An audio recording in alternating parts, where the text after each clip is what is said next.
So, ayun na nga, another day, another kabaliwala naman! So, for today's vlog, ito na yung part 2. Sobrang tagal kong nakapag-edit kasi sobrang busy talaga sa thesis. And nagkasakit ako kaya hindi ako makakapag-record ng maayos kasi may ubot sipon ako. So, ang tagal talaga bago ako nakapag-edit. So, ito na nga yun, yung hinihintay yung vlog. Ito na. So, ano pa? Edit, tara na! Sa part na to, nasa Novaliches na kami, hindi na ako nag-get ready with me kasi ang haba ng video kapag ginawa ko pa yun. Kaya ayan, nasa Novaliches na kami, Magic, ganyan. Yan, naglakad lang kami, naghahanap kasi kami dyan ng, ng mga feathers. So, nililibot namin yung Novaliches, kahit mainit, para lang doon sa feather. Ito kasi yung part 2 ng mascara na ginagawa namin. So, hindi pa namin natapos, kaya may part 2. So, ito yun. Ayan, nung nakahanap na kami, pumipili kami ng magandang feather kasi gusto namin yung bongga. Para wala makakatalo. De joke lang. Ano yun? Competition. Pero nakabili na kami, syempre dumiretso kami ng school para gawin na yung mascara. Actually, sa araw na yan, mascara lang talaga yung gagawin namin. Wala kaming pasok. Kaya din namin ginawa siya ng mas maaga kasi ayaw namin mahapit. After namin gawin yung mascara, syempre uuwi na kami. Hindi kayo uuwi. Magkakapi na naman yan. Nagtuhog-tuhog muna kami kasi naghanap kami ng pagkain. Nagugutom na kasi kami. Kaya nung nakakita kami ng street food muna yung una namin ginastos. Oo. Ano kasi to, a day of my life, kung gaano kagastos tong mga kasama ko / paggawa ng mascara. Ganun yan.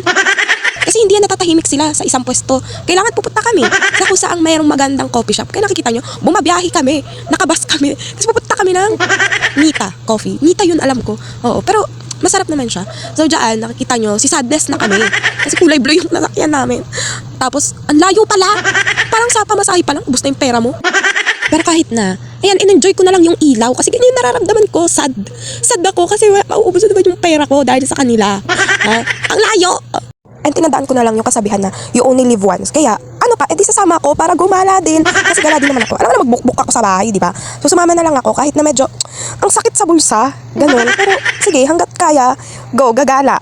At saka kapag di ka sumama sa mga yan, igigil trip ka na mga yan, sasabihin nila, paano yan kapag graduate na tayo? Hindi na tayo na masyadong makakalabas, ganyan, pag nagtrabaho na tayo. Ganun sila, mang guilt trip. Kaya makakasama kasi, oo nga, iisipin mo talaga, oo nga, no, paano pag nagtrabaho na kami, pag graduate na kami, di ba? So ayun na, nakarating na kami. In fairness, maganda dito sa Nita, guys.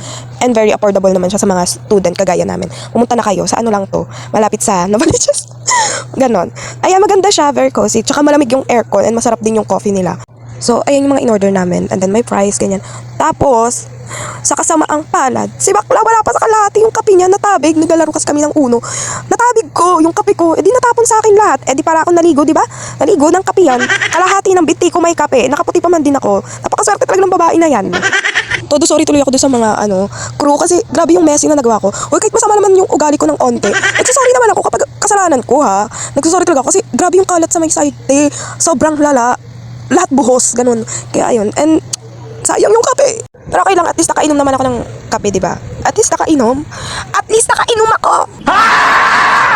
Pero nakikita nyo naman, nakangiti pa ako. Kaya okay lang yun sa akin. Kasalanan to lahat ni Rico dahil sa kanya to, ayaw magpatalo sa Uno. Kaya nasagi ko yun eh. De joke lang. Nanisi. Pero yung panghinayang ko, ano na lang, nag-picture na lang kami. Niyaya ko na lang sila mag-picture. Ganyan. Kasi para hindi ko na maisip yung kaklamsihan na nagawa ko. Ang sama ng loob. Kahit medyo nahihiya ako, lalo na dun sa manager ata yung tsaka sa may-ari. Dad ma, magbablog pa din ako.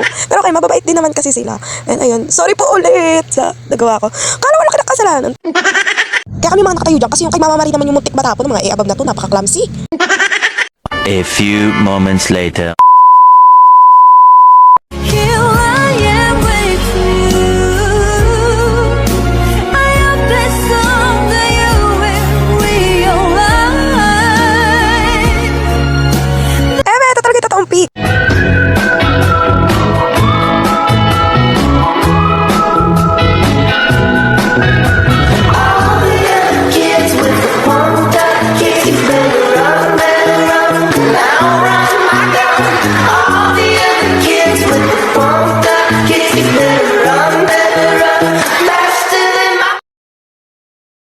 Pagkatapos namin mag-picture-picture, syempre, nagsiuwian na kami kasi mga magbabandang 9 na ata o 10, ganyan. Hinahanap na kami ng mga magulang namin, mga nagchat na. So, umuwi na kami. Nilakad na lang namin yung palabas kasi wala lang tricycle. Pero maliwanag pa naman. Super nag-enjoy ako sa na yan, gala namin. Kasi sobrang dami namin napagkwentuhan. Guys, sa pagkwentuhan, hindi kami nanira ng tao. Nagkwentuhan talaga kami kung paano ako napunta sa BCP, ganyan, ba't transfer ako, ano kami mga naging magkakaibigan. And since 4th year na ako, naisip ko, what if mag-vlog ako para makapture ko yung mga daily activities na ginagawa ko or namin ngayong college, ganyan. Kasi parang core memory ko yung college eh. Kasi sobrang dami kong natututunan sa mga nakakasama ko ngayon. Sobrang saya and sobrang mature nila. Ang saya. Ang sarap nila maging kaibigan. So sabi ko, what if mag-vlog ako para makuha ko yung mga ganitong moments namin, yung mga gala namin, and para meron din akong babalik-balikan in the future. 'Di ba? Ang saya. Kaya nag-vlog talaga ako. And yung mga hindi nyo madalas nakikita sa videos or dito sa vlogging ko, ibig sabihin lang nun, hindi sila sumasama or may ginagawa sila, ganun. Kasi yung iba naming friends, hindi na namin sila kaklase, ganun. Nasa ibang section sila, iba yung schedule nila. Kaya hindi nyo sila makikita kahit minsan sa picture. Hindi kami nag-FO guys ha, walang FO na nangyari. Ano lang yun? Iba-iba kasi schedule namin, ganyan. Kung sino yung mga lagi ko nakakasama sa video, sa picture, kasi sila yung mga kaklase ko. Okay, ayun. Mahal na mahal ko kayo guys. Makakatagos na tayo, tapos na tayo sa thesis. So back to the vlogging. Ayun nga, sinuportahan kasi nila ako ng circle of friends ko. Sinuportahan nila ako dito. Sabi nila, sige i-push mo, ganyan. So anong ginawa? Syempre pinush ko. And yung family ko din, sinuportahan ako. Kaya, edi ano pa ba? Edi magbablog talaga ako kasi naengganyo na ako. Sabi ko nga bakit hindi ko gamitin yung pagiging madaldal ko dito? At saka fun facts. Alam nyo ba, yung mga videos ko, napapansin nyo ba, iba't iba yung quality minsan. Kasi sa iba't ibang cellphone galing yan. Oo, iba't ibang cellphone nila galing. Kasi sinasabi na ako, sige lang yung cellphone namin. Nag-vlog ako, binibidyohan nila ako, di ba? Ganyan ka-support yung mga tropa ko. Sana hindi tayo mag-FO. Kaya, dapat meron akong 10 pesos bawat isa sa inyo ha. Binibida ko kayo dito sa vlog ko.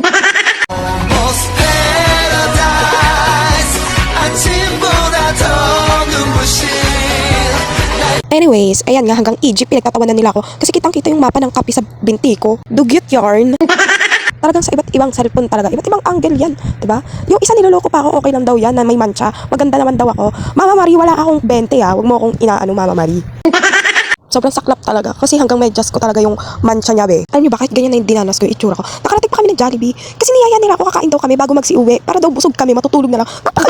Kaya bagay na bagay talaga yung pangalan ng GC namin eh. Isang gastador at isang kape kasi mga mahilig sila magkape at gumastos talaga.